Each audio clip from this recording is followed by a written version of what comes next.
Hey everybody, Breakthrough Health and Life Coach Glenn Hattem here. I'm here with my buddy Gil. Say hi to everybody. What's up, everybody in Glenn's world? This is going to be a special conversation today. This is not for the faint at heart. We're both, two of us here, are very committed to stripping things down to how life really is, and this is not going to be one of those really simplified self-help steps. So we're going to give you everything between the steps that you don't hear about. And so I think it would be a good idea to grab a pen and paper and take some notes down, because life's messy. And I think today's theme is just talking about sharing from a place, where, we've both been impacted tremendously by life and how it naturally occurs.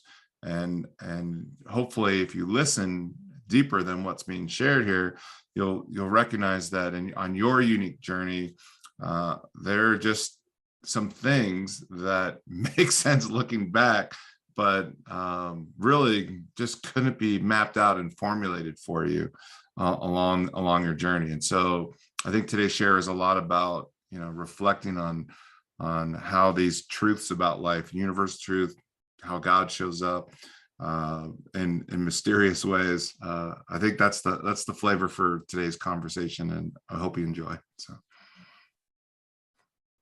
So Gil, maybe you could share a little bit about who you are, what you're up to in the world these days, and where you're at, and then after that, let's, as I like to do, I like to go back in time and learn a little bit about what kind of kid you were like, and then we'll work our way through time all the way up to today on how you arrived here at these awarenesses, and that I think the journey is what this call is about. So yeah, I'd love to just do a quick fill in the blanks. I met you back in 2014, and I was sitting with you and a guy named Hollis Carter, right? Yep, and we were chatting it up about writing a book. I was going to jump in and do that. I remember Hollis looking at me. He goes, "We really want to hear from you, because we've been sitting here in Boulder and we talk about spiritual leaders all the time." He goes, "You're the guy that was able to fill up, weekends in churches, et cetera, to 10,000 people. And for some reason, people followed you." And I was the same way. I'm like, for some reason is right. I have no idea why.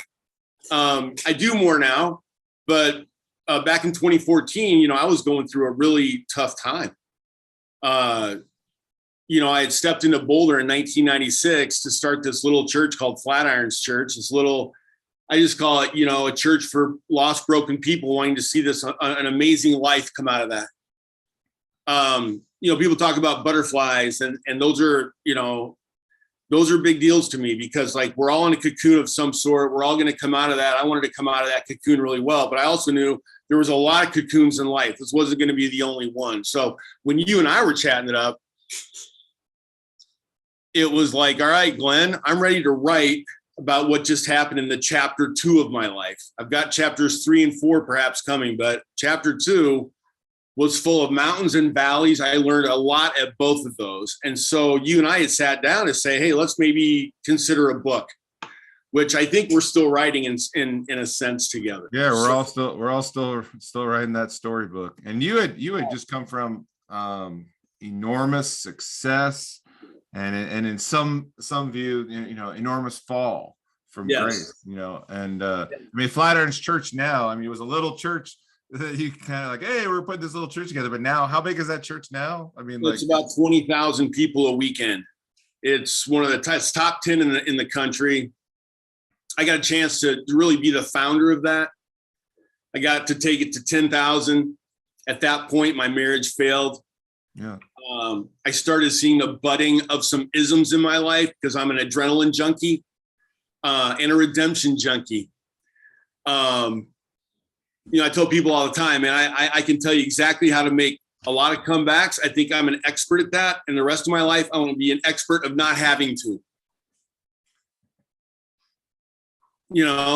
At some point, it's like, okay, I keep I keep failing, and that's all right. There's nothing, wrong. I mean, a lot of shame came my way. And to be honest, I internalized it. That's when it became toxic. And so, can you share a little bit about like just the visceral experience of you were this guy on stage that people experience you as a truth sayer, as yeah, very young and in some places naive. I didn't really have an experience with God until I was in my 20s. So it was in my 20s that I had this kind of born again, like regenerative piece in my life that was had taken hold. So I wanted to give that away. I mean, I don't know who wouldn't. It's kind of like, look, I've got this really special piece to my heart and I want to give that away. So I just said, hey, anybody want to come learn how to do that on the weekends? Come on in. We ended up blowing out of homes and the planetarium at CU. We filled that up to Fairview High School. We busted out of there into Lafayette, into a carpet store that we remade into a kind of a spiritual center. And people were like, I want in on that. We went from just a service or two to 5 of them on the weekends, starting a 6th one, because people would sit outside in the snow. So we had to get heaters out there and build like these little like tents where people could still sit and listen. And so everybody's face was kind of smushed against the window going, wow, tell me more. And then they brought their friends the next week in neighborhoods then. And then all of a sudden we had the city. We started helping the city out with everything they had an issue with. I said, what are your top 10 problems for within a year? Our church solved them for them. They looked at us and said, okay, here's a bigger place. So we ended up busting into like a Walmart. Now it's a Walmart and an Albertsons. So it was like the city was like, you keep helping us, so we're gonna keep giving you places to go. And we couldn't hold people. Like we had like a 3,000 chair sanctuary, so to speak, and we kept having to add service after service after service, events where people could come and bring all their friends. So the problem with all that for me was that even though 9 News and other press were coming in to write the stories, I was in a really, really bad marriage. Yeah. When you say bad, like what's bad? Like, because people who are in bad marriages, they're like, that's the best I can articulate it, but underneath, like, there's this toxicity and lots. Yeah. So I came from an agnostic home. So I did not come from any sort of spiritual background other than myself. and when all you have is yourself to look to, that's going to be tough at some point. Yeah. And my marriage, when I got married, we had, my ex and I had 2 different visions for where this would go. Her mind was in you'll be being the typical pastor who works 9 to 5, and I'll be having children. And so she had this picture, right, of what the vision of what our life would look like. It wasn't 10,000 people. That was highly invasive for her. Yeah. And you're in the middle of this grassroots operation that's just organic, like a wildfire, organic, just taking off. Like we're doing something right. And like we thought we were going to be around a campfire. We ended up being around a bonfire. Like campfires are a few people and you're kicking back with your beers or whatever, and you're going, hey, and you're kind of, and it feels good and it's warm and cozy. And all of a sudden you're kicked out of that. You're around a massive thousands of people bonfire going, why are you all here? This wasn't planned for. It wasn't. Yeah, and for folks out there who aren't familiar with Flatirons Church now, like it's like massive jumbotrons, rock band, lasers, and it's not one facility now. There's how many locations now? It's 5 campuses now, 5 all over. Campuses. So this thing still has a life of its own and growing and growing. And yes, growing. It's the proudest thing. It's like having a baby that I got to be a part of through their high school years, right? Like, yep. And going, man, this is amazing. And then on my end going, okay, my marriage is crumbling. My life is crumbling. There were certain things that I did not have internally in my life to handle that in a very mature way. Yeah. And someone came along and we did a succession management thing with a guy named Jim Bergen, who knows exactly how to take churches. He was part of them in the South, Kentucky. Yeah, he knew how to take a church from 10,000 to 30,000. He knew that. He loved that model of corporate CEO leader. I love the model of, I knew everybody's name to 3,000 people. At 3,001, I couldn't remember anybody's name. So my whole thing was, we're out in the lobby. We're the biggest hugging, I love you. We're mush balls, man. Like, we are just, and all of a sudden a CEO corporate piece came in. If we were going to grow, that needed to happen, because I was not at a place in my life where I even wanted to do that. I was in a place in my life of complete shame. My marriage is failing. I fell in love with someone that wasn't my wife. She was the wife of someone else. And that happens when, I'll say this, the bonfire of the spiritual community was raging, and at home, that fire was down to an ember. Mm. And that's a weird gig, right? Like, you go from this incredible experience. I was there 15 hours a day because I knew at home there was only an ember that was dying, but I had 4 children, 2, 4. And now you're in the, you're out in wide view with the public, and having to deal with that, how you're dying behind the scene. The guy who's on is now going to come out in the public. Yeah, when that ember's there, you've got a lot of things that I'm not proud of, right? I mean, it's like instead of me putting a governor on this bonfire of spiritual, numbers and growth and all that, I didn't put a governor on that. I was going, I'm going to grow this thing. I don't care how I'm going to keep dumping gasoline on that. While at home, I come in the door and it's cold, ice cold. And, it was like, I was very open and transparent. So when the board of directors of this, church, Flatirons, sat me down and said, "What are you thinking?" And I said, "Well, they knew, everybody knew. My wife knew, and everybody got scared. My wife got scared of a divorce.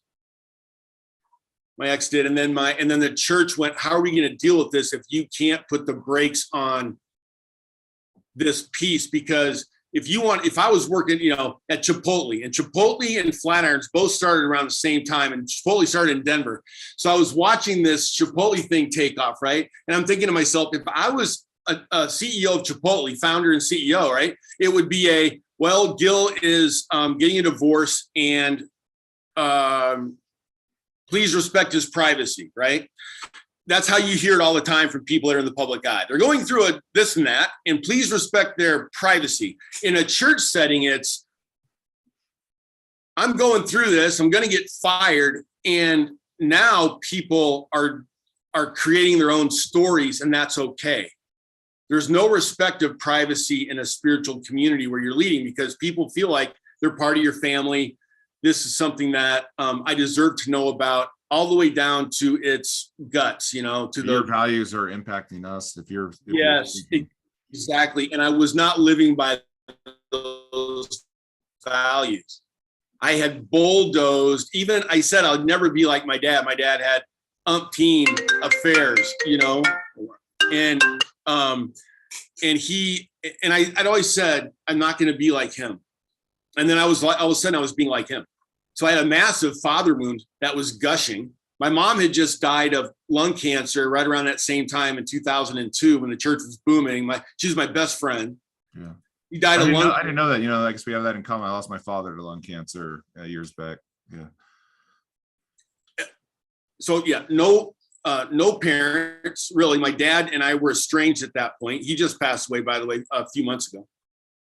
So my mom, who's my best friend, is gone. She knew about my marriage, and she was such a great cheerleader for me through that process. And so when she left, there was no cheerleading or coaching going on there. And I was really scared because I knew that once this went public, it would be scandalous.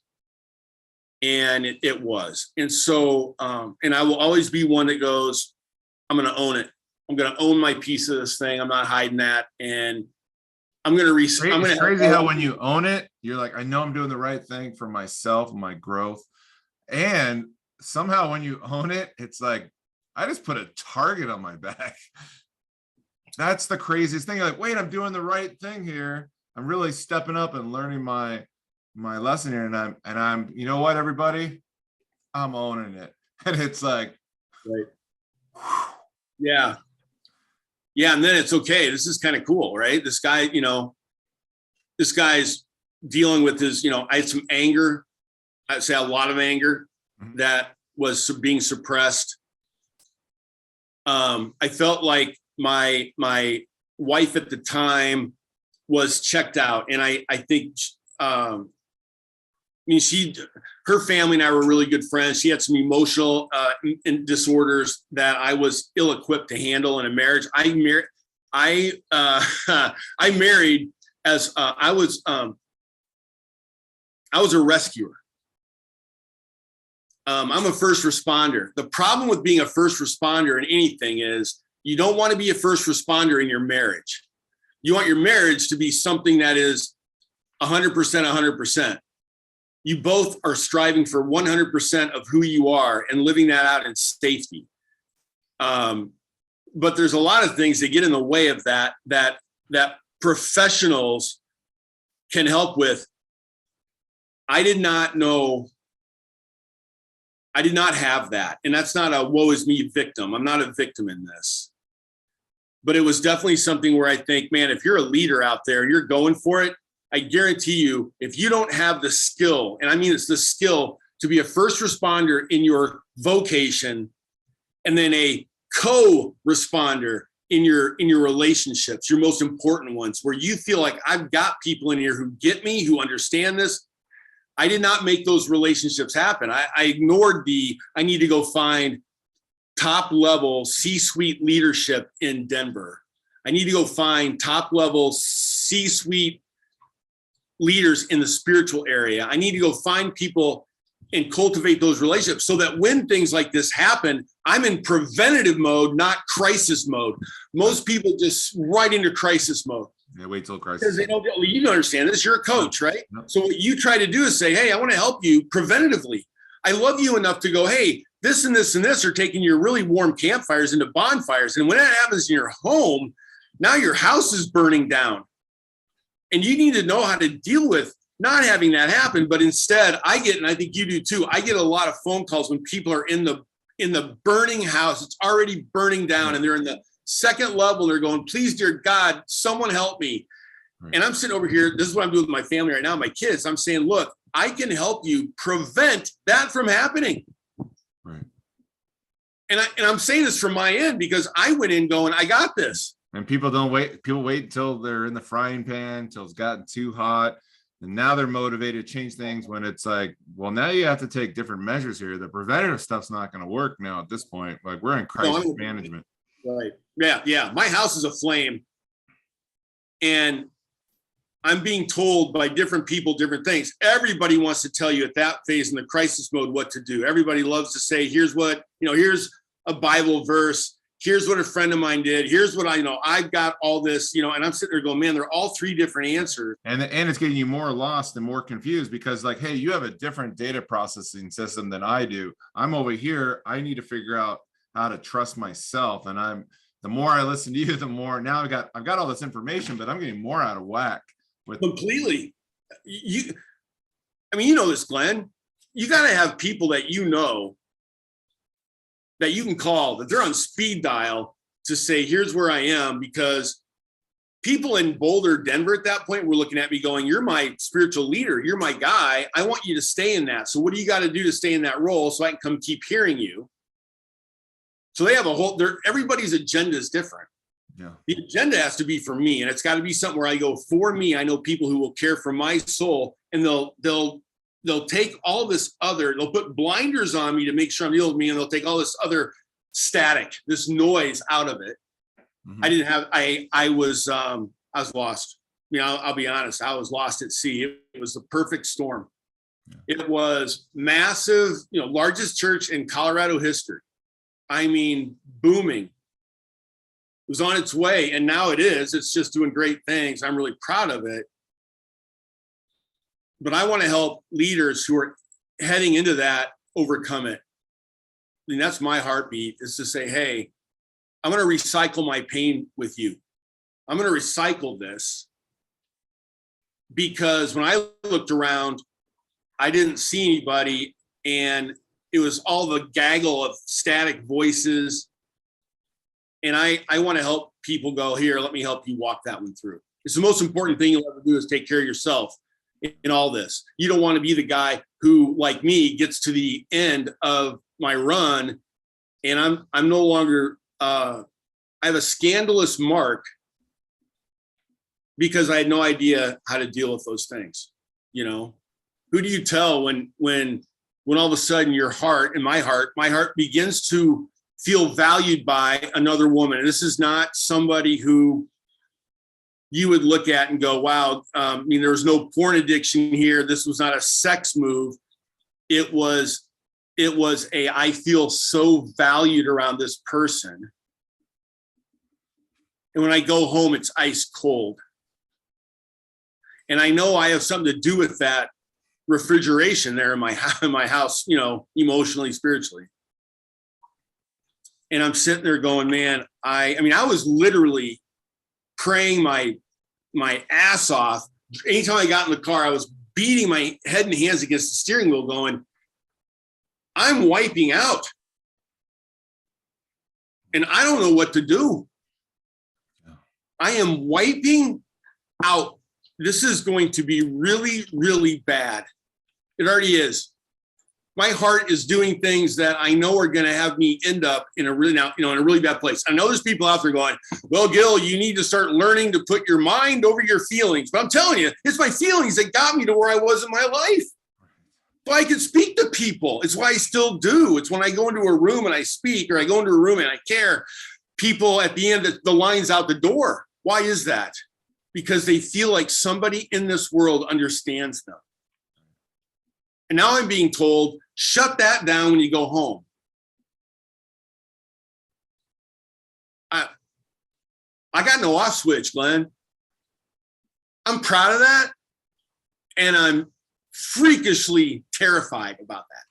Right. As I speak.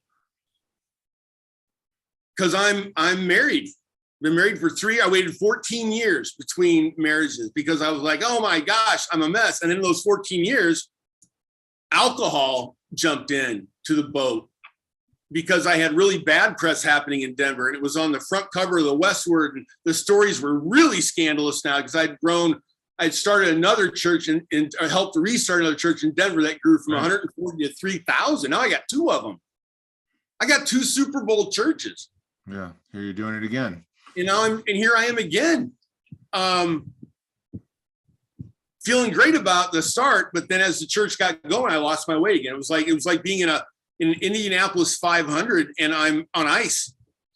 So all you know how to do is do the same thing again. It's like when Gil's on, it's like everybody comes, it gathers steam and momentum. And then how am I going to save myself from myself here? Like, I only know this way to be. Going through my own crisis, I know that experience. I went through a very dark season of soul as well, as you know, and in that it's not a dark night. It was a dark season, like I'm returning to the light. No, I'm back to the pit.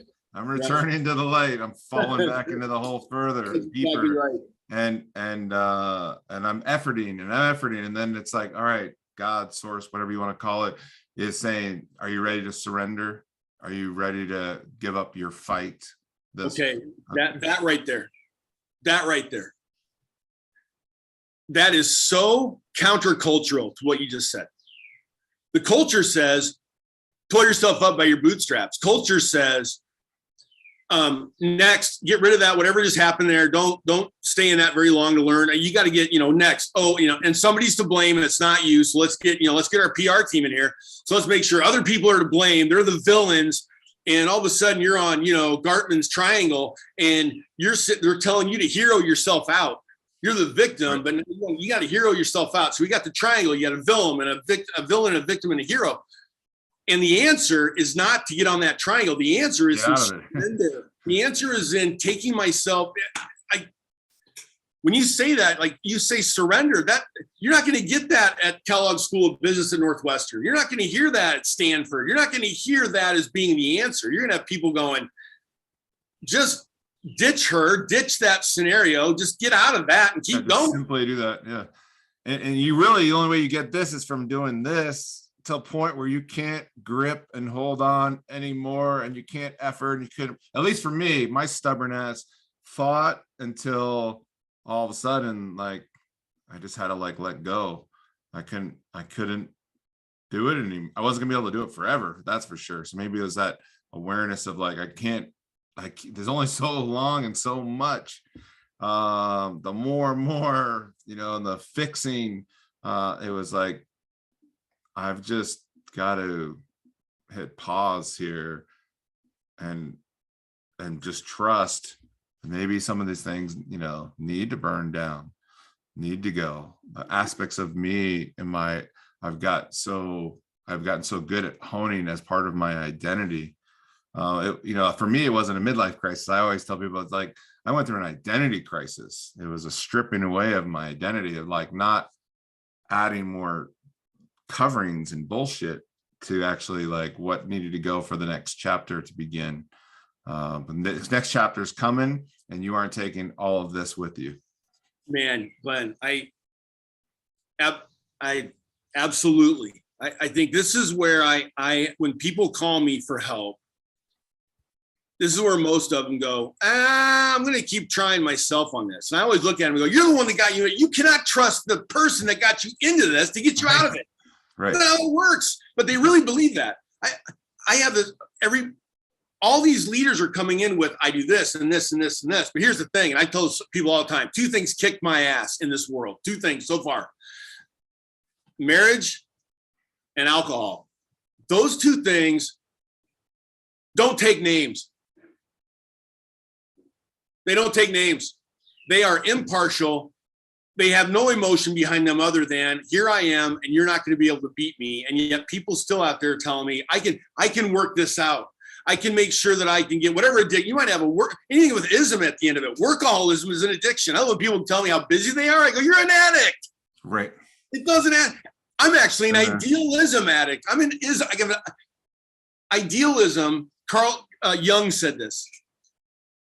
He said, even idealism is an addiction if you let it go too far, because your internal storyteller is going to tell you how this should end. You are controlling. Anytime you have leadership gifts, man, you have to be really careful of that controlling piece of you, is what he's talking about. And he goes, man, even an idealist who says this is how the story should end is an addict. You're an addict to your own script. You have a script. You're smart. You knew exactly. Glenn and I were just talking. Glenn just climbed. You did yesterday this amazing, mountain, Devil's Mountain. You climb, right? You have in your mind exactly how the script should go. And when it doesn't happen that way, that's when the shit flies. I mean, we all know that. That's when it flies, right? And so nobody wants to go to that leader and go, you need some things that are going to take you out in this world so that you learn. And God will do this. People say this all the time to me. God will never give me more than I can handle. And I'm like, yes, he will. And he'll start right now with you. Yes. He wants to give you so much more than you can handle, so that you actually get to the point where you realize that you're not God. And if you don't get to, 5 most powerful words in any sentence are, I am not the Messiah. 5 most powerful words. I like you said, it's a dark night of the season. That season could last years. You don't know. And I mean, it's the dark night of, it could be years. It's a season thing that goes on there. I mean, that's the greatest gift God could ever give you, is giving you way more than you could ever handle. So I love that, because everyone always, all you hear is God will give you, never give you more than you can handle. I'm like, not in my world. That's the greatest spiritual lie of our generation. It's the greatest spiritual lie of our generation, because now you're just a humanist. You're a humanist and a secularist. And if you're those two things, and those are the two things that got you in a big amount of trouble, and now you're going back to them to help you get out of that, of the quicksand, good luck.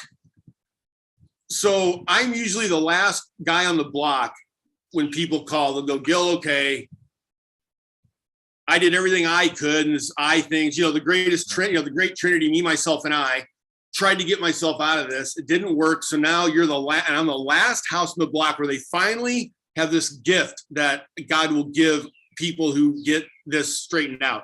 And it's called the gift of desperation. That is it's when you're fully surrendered and totally desperate. That's when your life is ready to change for the better. You think it's for the worst and you're going to be shamed, and no, you won't. Not if you know you. I like what you said. God's going to strip you of every identity marker that you thought this world could give you. He's going to strip it from you. Corrie ten Boom is a Holocaust survivor. Look her up. She just passed away recently. She told a friend of mine on her way out of a seminar who taught it. She caught up to this guy's, all his, ego-driven stuff, right? And she looked at him, she said, you know what's going to hurt? And he goes, what? She goes, it's going to hurt really bad when God has to pry your fingers from your script. It's going to really hurt when God has to pry your fingers one by one off of your controlling, I am God, I can do it script. It's going to hurt when God has to pry your fingers from that. So get ready for the next great adventure of your life when you have the gift of desperation. And that's so what came to be, on the Rock in our share earlier before we got on the call here, was like in that moment, like, well, I wasn't anticipating this. I wasn't prepared for this. My stubbornness, my determination, my willpower was met. Like, it was like right through, here came the shame, and then popped through that shame, found a way through, was that desperation. And it wasn't quiet desperation. It was like finally on a loudspeaker desperation. Yes. Right on. It was like loud, have to act now. And like, I can assume when people call you up, they've gone to the pit, and despair is what you're swimming in. And so it's like, there's no choice to be like, yeah, I can now act and lean into this. It's like the movie Castaway, right? 22-year-old movie, but or Avengers. You can look at whatever you want. The great stories start when the hero is out of gas. That's when we go, all right, man, this thing is going to rise from the ashes, and it's going to be amazing. Everybody loves that story. They watch it. The Avengers or Cat, whatever it would be, great movies are there, right? They're at that place of zero. I don't know what I'm going to do. Everybody goes, I love that movie. And I go, well, that movie is going to be your life. You going to love it then? You're going to love it then? Because you're going to need to love it. At some level, I got to be able to look at you, Glenn, and go, you know what? I hit really rock bottom. And people will say, well, you didn't have to go that far. Yeah, I did. That's the only way I learn. I just know who I am. So why are we so challenged when we can watch it on a movie screen and root for the underdog, and then when it's us, that critic comes out that says, no, something's wrong here. This isn't right. This needs to go down a different way. And it's too, I'm having the visceral experience, my body that, as I share with you, I was on a rock, hundreds and hundreds of feet up, and my knees are shaking, like trembling. My eyes are rolling back in my head. And I'm like, oh, I didn't want to have all these symptoms, and have to make these decisions. Right. I love that. Like I hear that and I go, that's one of the things I respect about you, is that you'll go and put yourself in those kind of situations to remind yourself of what is the truth. It's the hardest. That's exactly what I wanted. I wanted to climb this rock for truth. I wanted That's truth great. to move through me. I wanted the mystery to come through me. It wasn't about the rock. It wasn't about the desired outcome. It was like this aspect of me and how I'm moving through life was like, I wanted to let go of some bullshit within myself. Yeah, this is a hard lesson, right? Because I'll tell people all the time, and when I was, in the speaking arena, and I'd get down to the final gathering of a weekend, I was so spent, I had nothing left. That's when I had the most left. If you came to the last gathering on those weekends, that event with 2,000 other people, and when I would get up there to speak, I was done. I remember I was baked. I was completely barbecued. I had zero, right? And when I got up there to speak out of that is when the most powerful things happen. And it's like that in this world. My wife, Beth, is one of my heroes, if not she's the greatest hero for me. I love her. She is a global therapist in the telehealth area, energy medicine, all the way to, God is at the source. She knows she's just a conduit, right? Yeah, she's amazing. When she comes to me and she's crying, which is, she works with the most code blue DEFCON 5 people in their chronic pain. So all day long, she's in the ER for these people. And she'll come to me sometimes. She'll walk in the room and she'll just be crying. And I'll look at her and I'll go, you are now at the greatest place to be able to speak to the next person, because she has nothing left. It has to be God that fills in that. And when he does that, and he does it, you can call it a she, they, whatever you want to, that's when you are at your most powerful. And that is turning the world on its head. And that is where all of us need to get to that place. When I talk to you, I want to be able to say, man, I'm done. I'm done for. That's when I'm more ready than ever. And only if you, and people, how do you know? Tell me how it's, I can't tell you. It's a spiritual piece that only when you experience it. And all I can tell you is that's exactly where God empowers me and utilizes me most at that time. And most people I talk to always give me their image management resume in the first 5 minutes.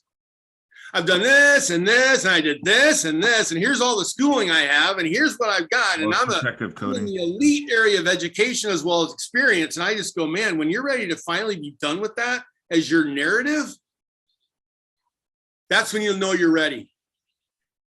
I'm not saying you haven't had influence. I'm not saying you haven't had impact. I'm not saying that you're useless. None of that. God still will use you no matter where you are. He's good like that, right? But from my and others' experience, this is going back generations and generations, even to Jesus in the Old Testament. It is when you are at your least is when you're at your best. I can so relate to that, just being a coach, because my theme has been, when someone comes to knock on my door, I'm there to be used up. I'm there to be thrown in the heap. And there have been times when I'm failing or struggling or dealing with the fraud, story. Who am I to help you with this? In your relationship right now, when I'm struggling in my relationship, and then it's like, oh, who's better? Because I'm so in tune and so connected with truth, raw truth, pulsating, moving through me, my imperfections, my lack of control, my poor choices.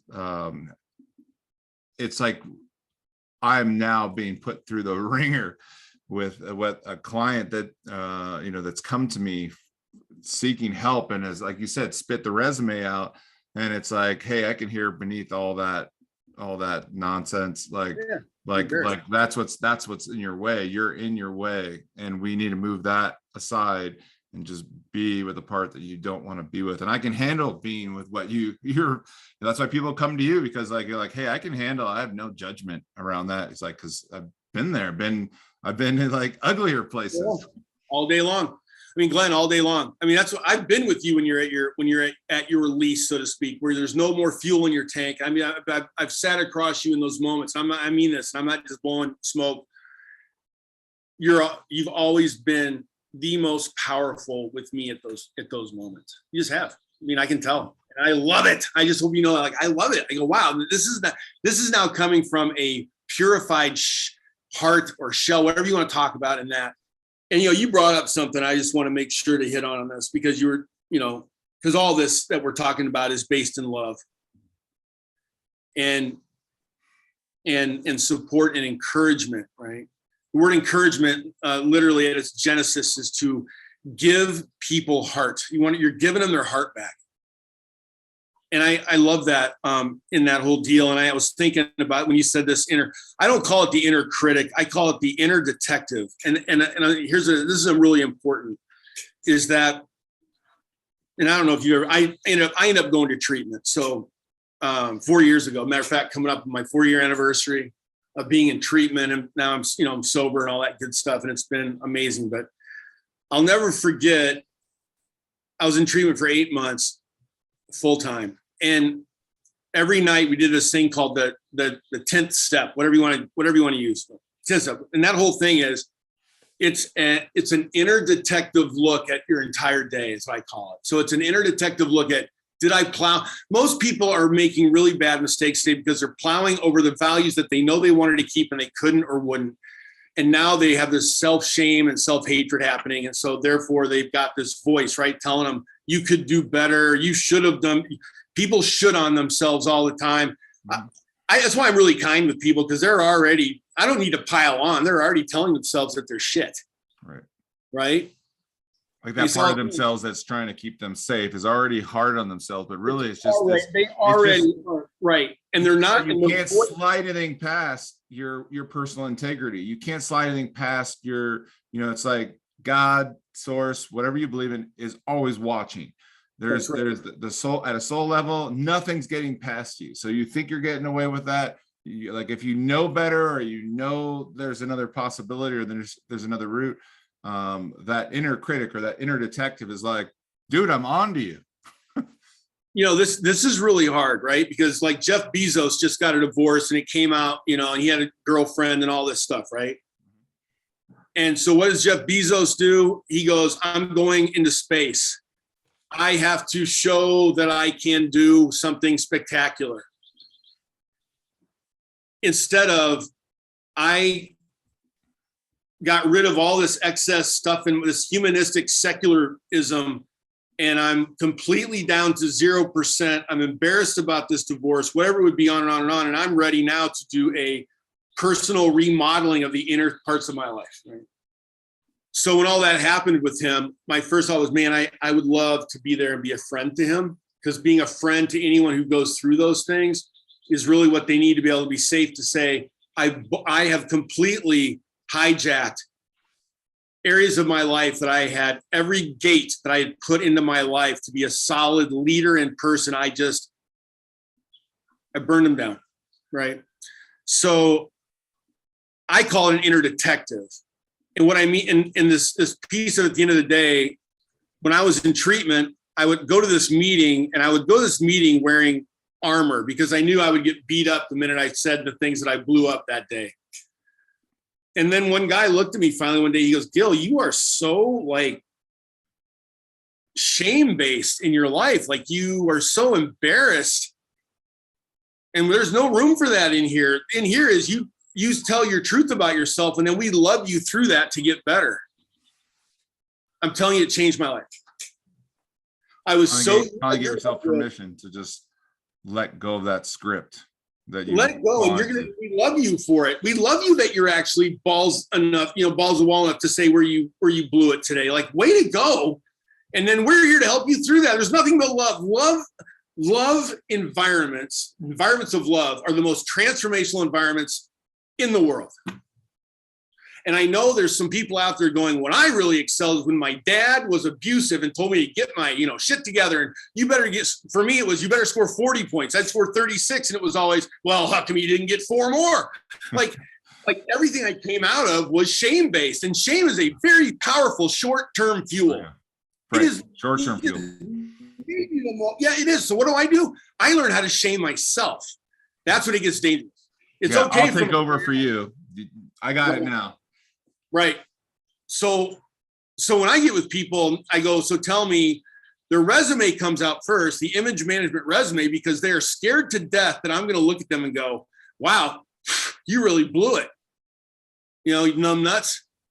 The names, all right, dummy, like all the names that they call themselves, right? Yep. They're expecting that. And I'll look at them, I go, you're not going to get that from me. You're going to get nothing but, man, that's awesome.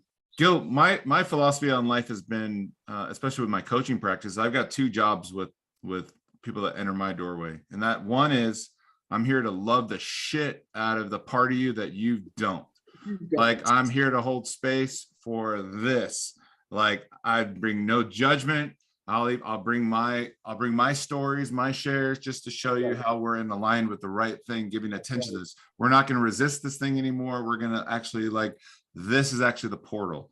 And the second piece of that for me has been, I'm here to birth vision for you. Maybe you don't know, what you don't want any more of, but I'm going to help you see the possibilities, because now you got 2 Clydesdales going after this thing. So I'm going to get on board with you. I'm going to match your spirit and your heart, and we're going to go big. And then we're going to reverse engineer back off that, so that starting today, you start taking steps in that hell yes.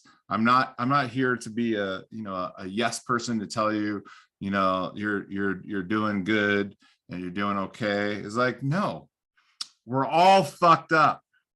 We're all fucked up. And you know what? That's a beautiful thing. And if you can be with that fucked upness, like, you're good. Now you're free. Now you can be free. Now you don't have to be fucking trying to get it right and trying to be perfect and fix this about yourself and fix that about yourself. It's, I don't know how the quote goes around Einstein around, like, the solution's not in that problem. It's like outside of that. Same thing with the triangle, the hero, and the the victim. Like, it's outside of that. It's like, how do I pull myself back from that and be free? Because that's what we all really want, is we want to be free. We do. Right. We want to be honest, I desperately want to live well with others. But that's not going to happen unless I live well with myself, right? And I love what you said. You walk in here, you're going to get I'm going to love you where you have neglected love for yourself. Yeah, you held out. I'm training wheel tonight. You are that guy. I remember when I sat down with you for the first time, and you're like, tell me your story. Like, and I was telling you, and I kept waiting on the baseball bat. I kept waiting on my gosh, man, like you did these, the largest churches, both inner city in Denver, which is now Denver Community Church, it was Pathways then, and Flatirons for a suburban church. I kept thinking, oh man, I got to stay on that narrative with you, because so I started like piecemealing out to you my mistakes, right? Just like, okay, when does Glenn finally go, man, I don't want to help you write this. I only come alongside people who are, soaring. They're always trending really well. And you never did. And I remember going, you know what? I can't wait for our next time together, because I'm safe saying those things. And I'll be honest, when I was in those places like I am right now, living that out, and I live it out every day, that's when the magic happens. That's when I have a life beyond my wildest dreams. I do. I'm sitting here in Sarasota, Florida, just spent the last 3 years on Maui. Now I'm in here. Beth and I get to do great stuff together. I'm getting ready to embark on some things on my own. I'm scared, but I can say it. I can get around the right people who say, I still see greatness in you. Let me help, because it's in the totality of my story that the magic lies. The magic, is embedded embedded in those areas of my life where I have really, really struggled. And it's actually, those are where the transformational environments are born and bred. And I think ultimately that's where I want to go. And every morning I get up, and for a second, I have to slay that humanistic, secularist narrative that I want to put out there to people. I have to slay that every day, because every day I wake up and my first thought is, because this was born into me, right? It was born and bred into me early until I finally got born again. What was born and bred in me it's still alive and well. I got to slay that every day. Well, not easy. Let me slay this for everybody, our audience here. I remember hanging out with you. I was even we were actually at a bar off the side of the road. I think it was up on off 120th. I forgot to remember that spot. And we sat in this space together. You know, I didn't really see the bar, but I was meeting you where you're at. And for people out there that really are going through it and want to like reach out to someone who's just going to meet you where you're at, how would they get a hold of you? How can they in this day and age stalk you online and look up, you know, content, because you got a lot of great stuff out there? How can our audience connect with you and reach out? Because maybe there's some shame, you know, and desperation's trying to make its way through to get you to the precipice to long-term willingness that will actually give you the gift of action. Yeah. How are they get a hold of you? Yeah. First, I want to just say, when we met, I think I had like 5 double Crown and Royals or something that day, and I was just really hurting.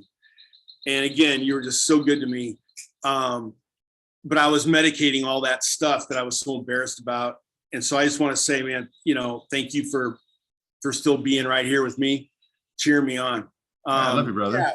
Yeah. I mean, anybody who wants to touch base, I help out people who desire or have a spiritual base that are leaders all over the world. So anybody that is in a leadership role somewhere, you don't have to be a CEO, you don't have, you know, or COO, CFO, whatever, but if you're leading and you're bumping up against your own ceiling, spiritually, all that, then you know, if they want to go onto Instagram, you know, it's Gil Brody Jones, same as on Facebook, Gil Brody Jones Experience. Beth and I have our own page on Facebook. We have a lot of talks we've given in the last few years. They're free. How do we find you on that?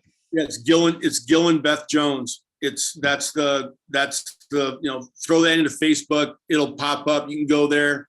We've probably got 15 to 20, like I said, freebies that she and I speak together on. I'll give my phone number. It's 720-469-1025. I text a lot, so that's probably the best way. 720-469-1025. And then my email, again, it's 1L, Gil Brody Jones, GIL, it's 1L, Brody, B-R-O-D-Y Jones @gmail.com. So if anybody's like saying, hey, I'm ready to take some next steps, and I want to do that with someone who's been there and back, and yeah, I will be right in there with you. I love what you said. I will love you, but there's love and truth. And so, you know, yeah, the magic can happen for you. It's happened for me. I'm living proof. Gil, I'm going to invite you back here again, because we can, there's a lot more, so much more for us to share. And this is just a beautiful conversation hanging with you, brother. And just want to thank everybody for tuning in, and yeah, we'll get Gil back here again, and for another round, and maybe we'll even get Beth on the call with us too. So, oh man, I'd love to have her as well. So yeah, she's amazing. And by the way, she says hi to you. All right, tell her I said hi and lots of love, and we'll see you guys all soon. See you on the next episode. So, thank you, everybody.